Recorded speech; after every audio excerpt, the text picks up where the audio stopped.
नमस्कार और happy thoughts.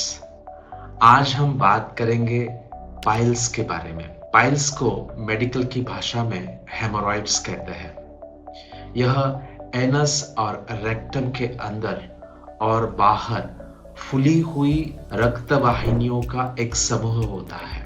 यानी यहाँ पर जो ब्लड वेसल्स होती है वो एंगॉश हो जाती है और फूल जाती है, उसी को ही हम पाइल्स कहते हैं।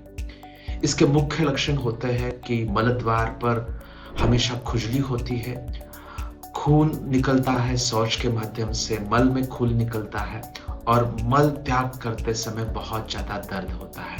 कई बार मल त्याग करते समय दर्द होता है, मल त्यागने के बाद वहां पर बहुत ज्यादा जलन होती है, चुभन होती है, प्रिकिंग टाइप ऑफ पेन होता है। बहुत ही तकलीफदेह ये स्थिति होती है। पाइल्स के मुख्य कारण है लंबे समय तक चलने वाली कब्ज या बार बार दस्त या फिर पेट की कोई समस्या। तो इस स्थिति को ठीक किया जा सकता है अगर हम अपनी लाइफस्टाइल, अपने खान पान और अपने व्यायाम में छोटे छोटे बदलाव अगर करते हैं तो चलिए बात करेंगे पाइल्स से बचने के लिए क्या क्या सावधानियां बरतनी चाहिए और क्या करना चाहिए। तो फर्स्ट, लंबे समय तक न बैठे।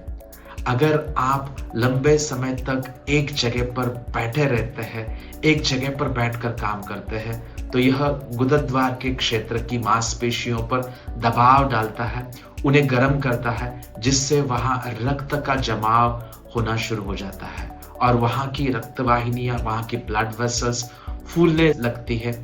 रेक्टम के अंदर, एनस के अंदर जो ब्लड वेसल्स है वो फूलने लगती है और फिर उसका पाइल्स बनता है।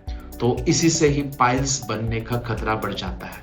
आपने देखा होगा कोई आदमी जब लगातार एक जगह पर बैठता है तो उसकी सीट की जगह गर्म हो जाती है, तो फिर एनल रीजन भी गर्म होता है, उससे ये पाइल्स की तकलीफ होती है। तो क्या करना चाहिए?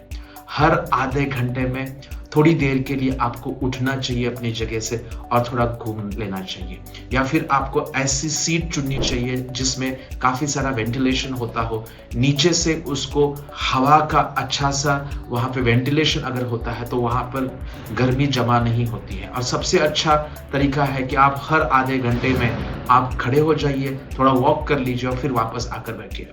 अगर आप ड्राइवर है या फिर डेस्कटॉप यूजर है जहां पर आपको लंबे समय तक बैठना पड़ता है, या फिर ऐसी कोई प्रोफेशन से जुड़े हैं जिसमें आपको लंबे समय तक बैठे रहना पड़ता है, तो आपको अपने शरीर की पोस्चर पर ज्यादा ध्यान देना चाहिए।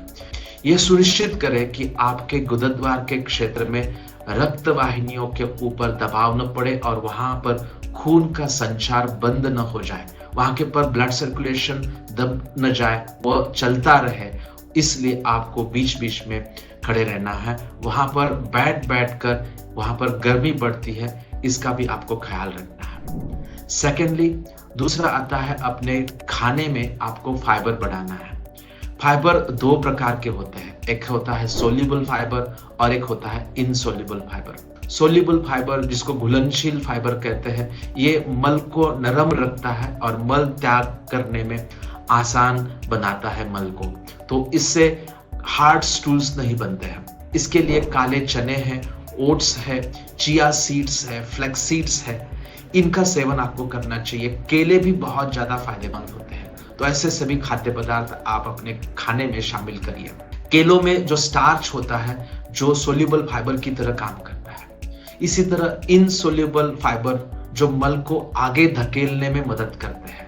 तो इसमें पूरे जो साबुत अनाज है, यानी जितने भी अनाज है जो अगर हम साबुत लेते हैं यानी छिलके के साथ लेते हैं, तो उनमें ये फाइबर होता है। स्प्राउट्स है उसके लिए, फिर गेहूं का अक्खा आटा यानी साबुत आटा अगर आप लेते हैं, उसका ब्रान लेते हैं, या फिर कद्दू है, ब्रोकोली है, या इस तरह की सभी प्रकार की सब्जियां हैं, इनका अगर हम सेवन करते हैं, या फिर फलों का सेवन करते हैं, तो इनसे, या फलों के छिलके का भी सेवन अगर हम करते हैं, तो उससे हमें प्रचुर मात्रा में ये फाइबर्स मिलते हैं। तो खाने की बात करें तो यह जरूरी जानना चाहिए कि हमको क्या खाना चाहिए और क्या नहीं खाना चाहिए।